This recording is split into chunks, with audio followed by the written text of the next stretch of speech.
DraftKings Sportsbook is an official sports betting partner of the NFL, and new customers can bet $5 and get $200 in bonus bets if your bet wins. Download the app and use promo code FFHH when you sign up. DraftKings Sportsbook. That crown. Crown is yours.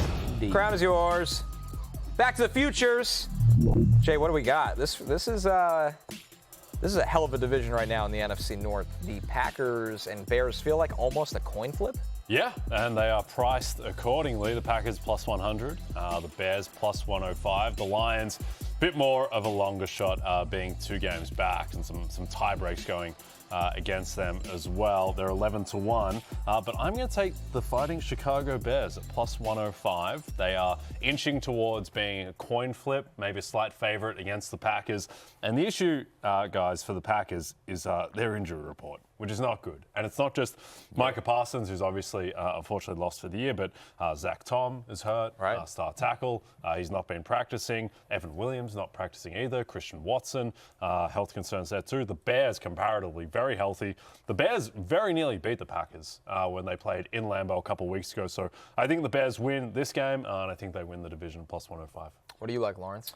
I like the Ravens at plus 105 to win the AFC North. And guys who are watching, important what you just said, Jay, about the Packers' injuries, because when I look at the Ravens and the Steelers right now, even though the Steelers just won their most recent matchup, a lot of balls bounced away at the Pittsburgh Steelers. I think the Ravens, as of today, are a better team. And when you look at their remaining schedule, Pittsburgh's got to go to Detroit, who's also fighting for their playoff lives. At least for Baltimore, they get the home game against New England. Then they go on the road to Green Bay.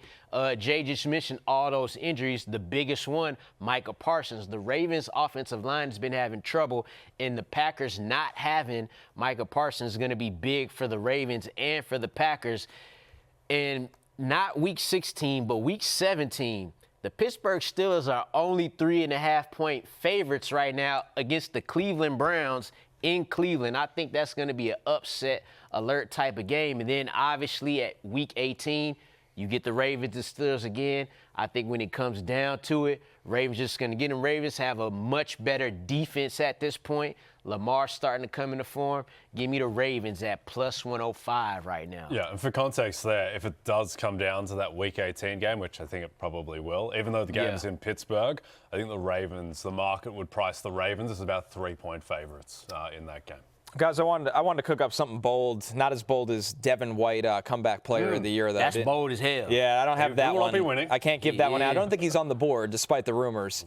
For good reason. Yes, He's going for to come good back reason. for something in life, but I don't know if it's going to be that award. So I'll dial it down a little bit and take the Saints over 5.5 wins at minus 115. Look at who the Saints play. They don't need to win all of these games, by the way. They need 2 of 3 against the Jets, which Jay and I really liked as our early line alert. Yep. They are 4.5-point favorites. Wouldn't be shocked if that moves. They're at Tennessee. And then they're against the Falcons, which they might not even need that win to clear this. Minus 115 to get 2 out of the last 3 games. Tyler Shuck's playing well. Staley's coaching up a good defense. The Saints have some talent on this team, and they're just playing better football right now, Lawrence. Yeah, you look at their remaining schedule there. The Jets, who was the next one? Titans. The Titans. Falcons. This is a team that just beat the Bucks, Panthers, both of those teams scrapping for the top of the division.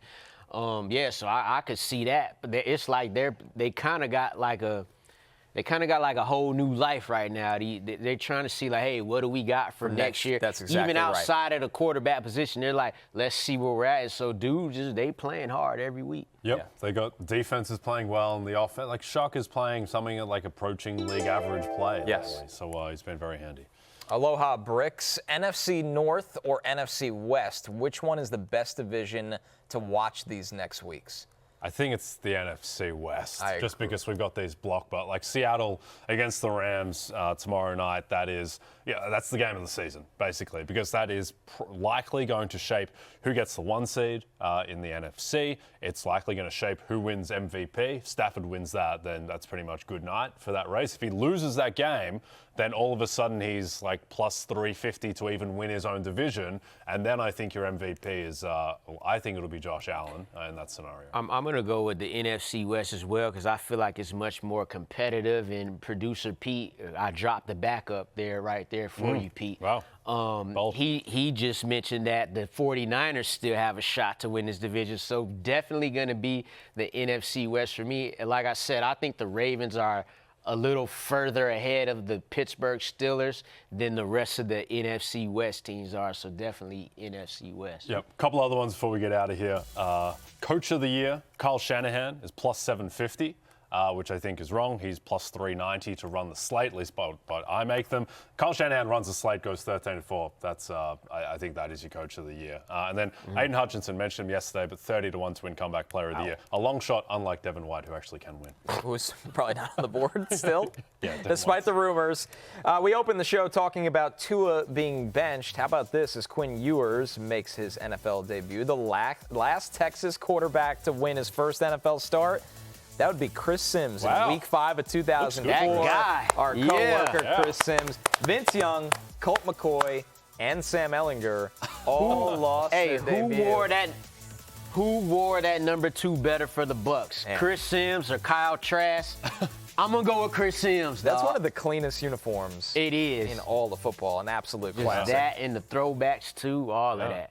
Hey, it's Matthew Berry from NBCSports.com and RotoWorld.com, and I want to thank you so much for watching whatever it is you just watched, or if nothing else, being too lazy to click out of the autoplay after this video started, after whatever it is you actually wanted to watch finished. But now that you're here, I'd like to take a moment here to ask you respectfully now, okay? I'm asking you respectfully to subscribe to the NFL on NBC YouTube channel.